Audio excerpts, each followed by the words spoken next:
श्री विष्णु गीता अध्याय 7वां विश्वरूप दर्शन योग वर्णनम। देवतागण बोले, हे सर्वलोकाश्रय श्रेष्ठ, हे प्रभो, हे परमात्मन, हे जगतगुरु, आपकी प्राप्ति के प्रधान कारण रूप ज्ञान कांड का मुक्ति प्रद रहस्य सुनकर हम लोग कृतार्थ हुए। हम फिर भी आपकी मधुर और हितकरी वाणी को सुनना चाहते हैं।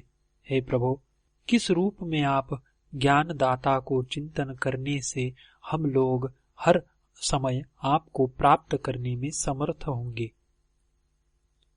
हे प्रभो, इस विषय को पूर्णतया वर्णन करके हमें आश्वासन दीजिए, क्योंकि हे नाथ, इस समय आपने जो असीम कृपा करके अनेक ज्ञानमय उपदेशों से हम लोगों को कृतकृत्य किया है, इसीलिए हम लोग आपके विरह को क्षण भर भी सहन नहीं कर सकेंगे। श्री महाविष्णु बोले, हे देवगण, आप लोगों की श्रद्धा और भक्ति से मैं प्रसन्न हूँ। अब मैं आप लोगों को दिव्य ज्ञान नेत्र प्रदान करता हूँ, जिसके द्वारा हे सुरश्रेष्ठो, आप यदि विज्ञानमय कोश में स्थित रह सकोगे तो मेरे इस अनादि अनंत नित्य स्थित विभु स्थूलाति स्थूल रूप को हर समय दर्शन करके कृतकृत्य हो सकोगे। व्यासदेव बोले, तब करुणा सागर ज्ञान निधि और मान्य प्रभु महाविष्णु ने देवताओं को ज्ञानमय दिव्य चक्षु प्रदान किया।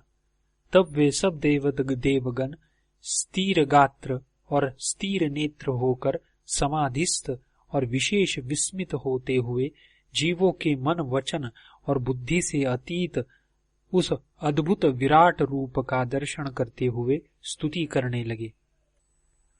देवतागण बोले, हे देवादि देव, हम लोग आपके अनादि अनंत और अचिंत्य देह में अनंत देव समूह, ऋषि समूह और पितृ समूह को पृथक पृथक स्थित देखकर अवश्य ही विस्मित हो रहे हैं। हे देव, आपके ही देह से चतुर्दश भुवन और इनके निवासी देव, दैत्य, मनुष्य समूह और सब चतुर्विध भूत संग उत्पन्न हुए हैं। चतुर्दश भुवनों में पृथक पृथक है और अहो, अपने लोकों के साथ इसी आपके देह में नाश को प्राप्त होते हैं। हे प्रभो, इस प्रकार आश्चर्य को देखते हुए हम लोगों की बुद्धि व्याकुल होकर भ्रम में मग्न होती है। अहो, जो स्थूल देहाभिमानी देवतागण हैं, वे सूक्ष्म देहाभिमानी देवताओं में प्रवेश करते हैं, और जो सूक्ष्म देहाभिमानी देवतागण हैं, वे कारण देहाभिमानी देवताओं में प्रवेश करते हैं। किंतु ये सब किस अचिंत्य महाप्रभाववान में प्रवेश करते हैं, सो हम लोग नहीं समझ रहे हैं। हे ईश, इस प्रकार आपका अद्भुत कार्य देखकर आपके प्रभाव से हम लोग विमुग्ध हो रहे हैं। क्या वह नित्या अचिंत्य शक्ति आपकी है? वाणी, मन और बुद्धि से अगोचर जो शक्ति आप से ही उत्पन्न होकर चतुर्दश लोकों को अपने गर्भ में भली भांति धारण करती है, इसी प्रकार वह शक्ति अनंत ब्रह्मांड और पिंडमय सृष्टि को भी सदा स्थित रखती है, सबको उत्पन्न करती है और पुनः अंत काल में वह उन सबको अपने गर्भ में लीन कर लेती है। हे ईश, इस चमत्कार को देखकर हम नहीं समझ रहे हैं कि यह चमत्कार कैसे हो रहा है, इसका कारण क्या है और इस प्रवाह का आदि क्या है और अंत क्या है। हे अनंत, हे ईश, हम सब भली भांति अनुभव करते हैं कि आप उत्पत्ति, स्थिति और विनाश से रहित हो, अनंत मुख हो और अनेक देवता, गंधर्व, यक्ष और विद्वानों के द्वारा अनेक प्रकार से स्तुत हो। आप हम लोगों को यहाँ अमित शक्ति युक्त होते हुए भी अनंत बाहु एवं अनंत पाद विशिष्ट और अनंत सूर्य, चंद्र तथा अग्नि को ग्रहण करने वाले होने के कारण अनंत नेत्रधारी दृष्टि गोचर हो रहे हैं। आप तेजों के भी तेज है, चेतन में चैतन्य रूप है। हे प्रभो, आप शक्ति को शक्ति देते हैं और बुद्धि को सत्कर्मों में प्रेरित करते हैं, क्योंकि आपकी सत्ता से यह समस्त विश्व यहाँ सत्तावान हो रहा है। हे विभो, एक आपसे ही ऊर्ध्व लोग, अधोलोग, मध्य लोग, अनादि अनंत यह दिक् समूह और अनादि अनंत यह काल व्याप्त है, जिससे हमारी बुद्धि विमुग्ध हो रही है। हे जगत कारण, हे गुरु, अद्वैत रूप आपके शरीर से जो आपकी अचिंतनीय आद्या शक्ति प्रकट होती है, वही अनंत ब्रह्मांडों का विस्तार करती है। पहले श्रेष्ठ महत तत्व का अभिमानी देवता प्रकट होता है, अनंतर अहंकार तत्व का अभिमानी देवता और उसके पश्चात मानस तत्व का अभिमानी देवता प्रकट होकर विचित्र दृश्य की रचना करते हैं। उसी क्रम से ही पंच तन्मात्रा के अभिमानी देवता, पंच ज्ञानेन्द्रिय और पंच कर्मेंद्रिय के अभिमानी देवता और पंच महाभूतों के परम अभिमानी देवता, ये सब सदा आपके शरीर से प्रकट होते हुए जगत को नास्ति रूप से अस्ति रूप में कर देते हैं। आपका प्रभाव गहन अर्थात महान है। आपकी अचिंत्य प्रभावशालिनी शक्ति अपने शरीर में सबको लय करती हुई और अपना विलय आप में ही करती हुई हमको यहाँ विचित्रता में गिरा रही है, अर्थात हमको आश्चर्य में डुबा रही है। आपसे ही अनंत ब्रह्मा, विष्णु और महेश प्रकट होकर आश्चर्य युक्त विचित्रतापूर्ण चराचरमय अनंत ब्रह्मांडों की उत्पत्ति, स्थिति और लय का भी सर्वथा विधान करते हैं।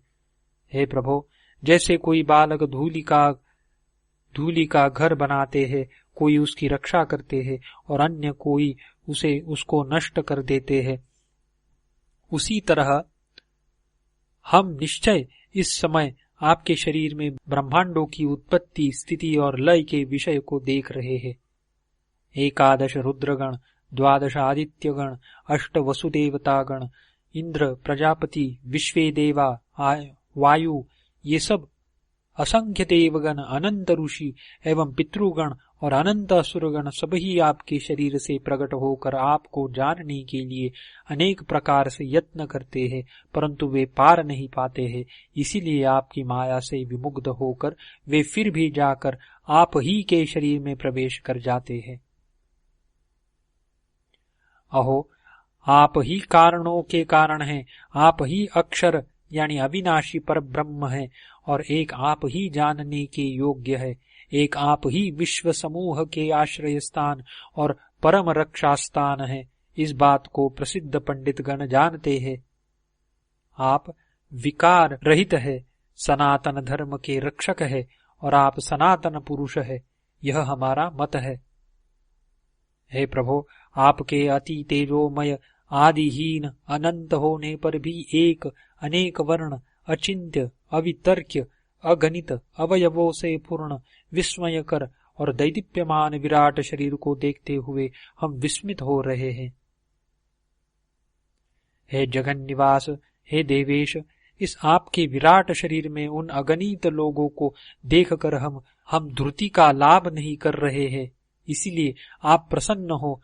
हमारा मत है कि आप ही आदि देव है। अहो, यह क्या चमत्कार शोभायमान हो रहा है। एक क्षुद्र तृण से लेकर ब्रह्मांड पर्यंत जो असीम विशाल सृष्टि है, उसकी उत्पत्ति, स्थिति और लय के लिए अनेक प्रकार से अनेक प्रकार के रूप वाले देवतागण ऐसे मोहित और तन्मय होकर पृथक पृथक नियुक्त है, जैसे खेल में आसक्त चित्त बालक गण तन्मय और विमोहित रहते हैं। ज्ञान दृष्टि से देखने योग्य स्थूलास्ति स्थूल, अनादि अनंत, नित्य, अद्भुत और व्यापक आपके विराट रूप का दर्शन करके, हे प्रभो, यद्यपि हमारे लोगों के चित्त में परमानंद की प्राप्ति हुई है, परंतु हम लोग बहुत देर तक इस रूप का दर्शन नहीं कर सकते हैं। अहो, जीवों के वाणी, मन और बुद्धि से अगोचर इस अपूर्व आपके आश्चर्यमय रूप को देखकर, हे स्वामिन, हे प्रभो, हमारी सब इंद्रियां शिथिल, मन मूर्छित और बुद्धि थकित होती है। इस कारण हे विश्वात्मन, हम लोगों की यह विनीत प्रार्थना है कि हे विभो, हे नाथ, आप ऐसे उपाय का स्वयं उपदेश दीजिए कि जिसमें हम आपको आपकी विभूतियों के रूप में प्रत्येक देश काल पात्र में दर्शन करने में समर्थ हो सके। श्री महाविष्णु बोले, सब जीवों में मैं आनंद हूँ, चंद्रमा और सूर्य में प्रभा हूँ। हे देवगण, मैं सब वेदों में प्रणव और आकाश में शब्द हूँ। हे देवगण, मैं वायु में स्पर्श, अग्नि में रूप और जल में रस हूँ। यह सत्य ही है, इसमें संदेह नहीं। पृथ्वी में पवित्र गंध, अग्नि में तेज, सब भूतों में जीवन और तपस्वियों में तपोरूप हूँ। वर्णों में ब्राह्मण वर्ण, आश्रमों में अंतिम आश्रम अर्थात संन्यास, आर्य नारियों में सतित्व और पुरुषों में पौरुष अर्थात पुरुषार्थ हूँ। जितने देवता हैं वे मेरी सात्विक विभूतियां हैं और जितने ही असुर हैं वे मेरी तामसिक विभूतियां हैं। हे देवगण, सब भूतों का सनातन बीज मुझको जानो। मैं बुद्धिमानों में बुद्धि और तेजस्वियों में तेज हूँ। हे देव श्रेष्ठो, बलवानों में मैं काम और राग से रहित बल हूँ और भूतों में धर्माविरुद्ध अर्थात धर्म के अनुकूल काम हूँ। मैं क्रतु यानी श्रौत अग्निष्ठोमादि यज्ञ हूँ। मैं यज्ञ हूँ। मैं स्वदा हूँ। मैं औषध हूँ। मैं मंत्र हूँ। मैं आज्य यानी घृत हूँ। मैं अग्नि हूँ और आहुति हूँ। इस विश्व का मैं पिता, माता, धाता यानी धारण और पोषण करने वाला और पितामह हूँ। जानने के योग्य मैं हूँ। पवित्र ओंकार मैं हूँ तथा ऋक् यजुः साम मैं हूँ। ज्योतियों में मैं किरणमाली सूर्य हूँ। यक्ष रक्षोगणों में वित्तेश यानी कुबेर हूँ। मरुतों में मरीचि हूँ और नक्षत्रों में मैं शशि यानी चंद्रमा हूँ। वेदों में साम वेद हूँ। देवताओं में इंद्र हूँ। इंद्रियों में मन हूँ और प्राणियों में चेतना हूँ। द्वादशादित्यों में मैं विष्णु हूँ। अष्ट वसुओं में मैं पावक हूँ। एकादश रुद्रों में शंकर हूँ और पर्वतों में मैं मेरु हूँ। हे देवगण, मुझको पुरोहितों में श्रेष्ठ पुरोहित बृहस्पति जानो। सेना नायकों में मैं स्कंद यानी कार्तिकेय हूँ और जलाशयों में मैं सागर हूँ। महर्षियों में मैं भृगु और वाणियों में मैं एक अक्षर अर्थात ओमकार हूँ। यज्ञों में जप यज्ञ हूँ और स्थावरों में हिमालय हूँ। सब वृक्षों में अश्वत्थ अर्थात पीपल का वृक्ष हूँ। देवर्षियों में नारद हूँ। गंधर्वों में चित्ररथ और सिद्धों में कपिल मुनि हूँ। अश्वों में मुझको अमृत अर्थात अमृत जिससे उत्पन्न हुआ है ऐसे समुद्र से उत्पन्न उच्चैश्रवा जानो। गजेंद्रों में ऐरावत और मनुष्यों में नराधीप अर्थात प्रजाओं को प्रसन्न रखने वाला नृप जानो। मैं वैश्वानर नामक अग्नि होकर प्राणियों के देह को आश्रय करके प्राण और अपान वायुओं से युक्त होता हुआ चतुर्विध यानी लेह्य, चुष्य, पेय आदि अन्न को पचाता हूँ। जो सूर्यगत तेज संपूर्ण जगत को प्रकाशित करता है और जो तेज चंद्र और अग्नि में है उस तेज को मेरा तेज समझो। मैं पृथ्वी में प्रवेश करके अपने बल से भूतों को धारण करता हूँ और रसात्मक सोम होकर सब औषधियों को पुष्ट करता हूँ। मैं आयुधों में वज्र और धेनुओं में कामधेनु हूँ। उत्पत्ति का हेतु काम हूँ और सर्पों में वासुकी हूँ। नागों में अनंत हूँ। जलचरों में मैं वरुण हूँ। दैत्यों में प्रहलाद हूँ और वशीभूत करने वालों में मैं काल हूँ। पशुओं में मैं मृगेंद्र हूँ। पक्षियों में गरुड़, वेगशालियों में पवन और दानों में अभयदान हूँ। मत्स्यों में मकर, नदियों में गंगा, पीतरों में अर्यमा और शासकों में यम हूँ। हे श्रेष्ठ देवगण, सृष्टि का आदि अंत और मध्य मैं ही हूँ। विद्याओं में अध्यात्म विद्या और वादियों में वाद हूँ, अक्षरों में अकार हूँ, समासों में द्वंद्व हूँ, समास हूँ, समासों में द्वंद्व समास हूँ। मैं ही अविनाशी काल हूँ और विश्व तो मुखधाता अर्थात सर्व कर्म फल प्रदाता हूँ। मैं सर्वहारी मृत्यु हूँ, उत्पन्न होने वालों का उत्पत्ति स्थान हूँ और नारियों में कीर्ति, श्री और वाक मैं हूँ एवं स्मृति, मेधा, धृति तथा क्षमा रूप हूँ। मैं सामवेद की शाखाओं में बृहत साम, छंदों में गायत्री छंद, मासों में मार्गशीर्ष मास और ऋतुओं में वसंत ऋतु हूँ। छलियों में द्यूत हूँ, पराक्रमियों में सत्व अर्थात पराक्रम हूँ, मुनियों में मैं व्यास हूँ और कवियों में मैं ऊषणा कवि अर्थात शुक्र हूँ। दमनकारियों में मैं दंड हूँ, जय की इच्छा करने वालों में नीति हूँ, गुह्यों में मौन हूँ और मैं ज्ञानियों में ज्ञान हूँ। सब भूतों का जो बीज है वह मैं ही हूँ। ऐसा चराचर भूत कोई नहीं है जो मेरे बिना हो अर्थात मैं सर्वत्र व्यापक हूँ। हे देव श्रेष्ठो, मेरी दिव्य विभूतियों का अंत नहीं है। यह विभूति विस्तार तो मैंने संक्षेप से कहा है। जो विभूति युक्त श्रीमान अथवा समुन्नत सत्व प्राणी है उसको ही मेरे तेज के अंश से उत्पन्न जानो।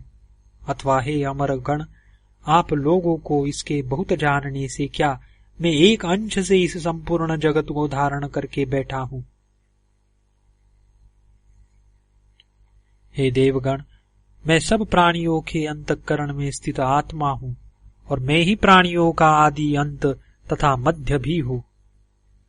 गति, भर्ता यानी पालक, प्रभु यानी नियंता, साक्षी, निवास, शरण, रक्षक, सुहृत, हितकर्ता, प्रभव, प्रलय, स्थान और निधान तथा अभिकारी बीज रूप हूँ। मैं सबके हृदय में सन्निविष्ट हूँ। मुझसे स्मृति, ज्ञान और इन दोनों का विलय होता है। सब वेदों से जानने योग्य मैं ही हूँ। वेदांत कृत अर्थात ज्ञान देने वाला गुरु और वेदों को जानने वाला मैं ही हूँ। हे विज्ञ देवतागण, मनोयोग से मेरी विभूतियों में मेरा दर्शन करो, वा बुद्धि योग से विराट रूप में मेरा दर्शन करो, अथवा हे सूर श्रेष्ठो, समाधि के द्वारा मेरे ब्रह्मानंद पूर्ण आत्म स्वरूप को प्राप्त हो। जिस किसी प्रकार से निरंतर मेरा दर्शन करने वाले तुम लोगों को मैं सर्वथा ही परम शांति देने को प्रस्तुत हूँ। सब धर्मों को छोड़कर निश्चय एकमात्र मेरी शरणागत हो जाओ, कुछ भय नहीं है। मैं आप लोगों को सब पापों से मुक्त कर दूंगा। हे देवगण, मैं ही यंत्रारूढ़ सब प्राणियों को माया से नचाता हूँ, उनके हृदय में स्थित रहता हूँ। हे देवगण, आप लोग सब भावों से मेरी ही शरण को प्राप्त हो। मेरी कृपा से परम शांति को और सनातन स्थान को प्राप्त करोगे। देवतागण बोले, हे देवादिदेव, हे जगन निवास, हे सर्वात्मन, हे महाविष्णु, हे दयानिधे, हे स्वामिन, अब आपकी अपार कृपा से हम लोग मोह रहित, ताप रहित और भय रहित तथा सर्व संशय रहित होकर कृतकृत्य हुए हैं। अब समस्त विश्व ही कुटुम्बवत हम लोगों को प्रतीत होता है। इस समय असुर, राक्षस और मनुष्य हमारे आत्मीय हैं। हे नाथ, साम्य बुद्धि उत्पन्न होने से हम लोगों को ऐसा प्रतीत होने लगा है। इस कारण ही अब हम लोगों की स्वतः ऐसी इच्छा हो रही है कि आपने अपार कृपावश जो हम लोगों को ज्ञानोपदेश दिया है उसका निरंतर प्रचार सब लोगों में हो जाए। हे नाथ, हे दयाम्बुधे, विशेषतः कर्म भूमि मनुष्य लोक में इस ज्ञान का प्रचार सब प्रकार से अवश्य हो, क्योंकि मनुष्य लोक ही हम लोगों के संवर्धन का प्रधान कारण है। हे करुणा सिंधो, अब हम लोगों की बुद्धि समता में पहुंच गई है। इस कारण हम इच्छा करते हैं कि चतुर्विध भूत संग से लेकर मनुष्य, देवता और असुर तथा अनान्य जो जीव है, वे सब आपको अपार कृपा पुंज को समान रूप से प्राप्त करके सम्यक कृत्य होवे और वे इस गीता का ज्ञान पाकर आनंदित हो, यही हम लोगों की प्रार्थना और यही अभिलाषा है। श्री महाविष्णु बोले, हे देवगण, आपकी अभिलाषित वर जैसा है वैसा हो, क्योंकि आपने सब लोगों के मंगलार्थ प्रार्थना की है। हे देवगण, आप लोगों की मतपरायण सात्विक द्रुति से और सात्विकी ज्ञान संपन्ना धर्म युक्ता सर्वलोक हितकरी विनीत और उदार प्रार्थना से मैं प्रसन्न हुआ हूं। मैं पुनः कहता हूं कि ऐसा ही हो। हे देवगण, यह गीता विष्णु गीता नाम से प्रख्यात होगी और इस गीता के उत्तम ज्ञान को मैं पुनः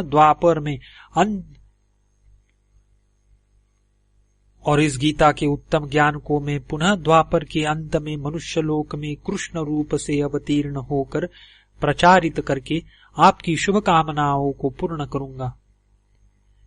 यह गीता सब वेदों का निष्कर्ष, उपनिषदों का सार और योगाभ्यास निरत व्यक्तियों के लिए ज्ञान प्रदीप है। त्रिताप तापित जीवों के लिए यह परम अमृत रूपा है। संसार महासागर में डूबने वालों के लिए उत्तम नौका है। इसके अध्ययन अध्यापन द्वारा अवश्य आध्यात्मिक ताप शीघ्र नष्ट होता है और इसके द्वारा हे देवगण विश्वंभर याग करने से आधिदैविक ताप और इसके पाठ करने और कराने से आधिभौतिक ताप नष्ट होता है। इस विष्णु गीता का महात्म्य बड़ा अद्भुत है। यह गीता संसार से वैराग्यवान आत्मज्ञानेच्छु मुमुक्षु सन्यासियों के लिए गुरु रूप और मुक्तिप्रद है। ब्रह्मचारी और गृहस्थों के लिए यह गीता धर्म, अर्थ और काम रूपी त्रिवर्ग प्रदान करने वाली है। जो प्राणी इसका पाठ स्वाध्याय विधि से करे और इसके द्वारा विष्णु यज्ञ का अनुष्ठान करे तो वह सब प्रकार की व्याधियों से मुक्त होकर शीघ्र सुखी होता है। जो अक्षरमयी यानी पुस्तक रूप इस विष्णु गीता को सत्पात्र, कुलीन तथा विद्वानों को यथाविधि दान करता है, उसके लिए स्वर्ग प्राप्ति सदा स्वाधीन है। हे देव श्रेष्ठो, यह विष्णु गीता जिसके घर में रहती है, कोई भी आसुरी और भौतिकी बाधा उसको नहीं होती है। जिस घर में यह विष्णु गीता भक्ति भाव से सदा सुरक्षित रहती है, उस घर को लक्ष्मी कभी नहीं छोड़ती है। हे देवगण, यह तुम निश्चय जानो। मैं यह सत्य सत्य कहता हूं।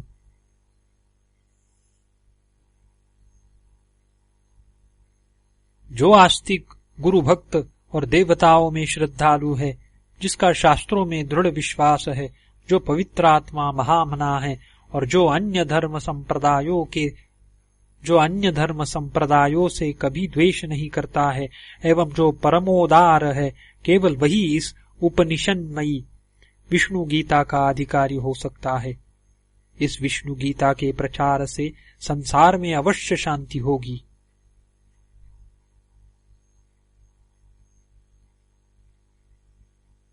इति श्री विष्णु गीतासूपनिषत्सु ब्रह्म विद्यायां योगशास्त्रे देव महाविष्णु संवादे विश्वरूप दर्शन योग वर्णनम नाम 7मोऽध्यायः।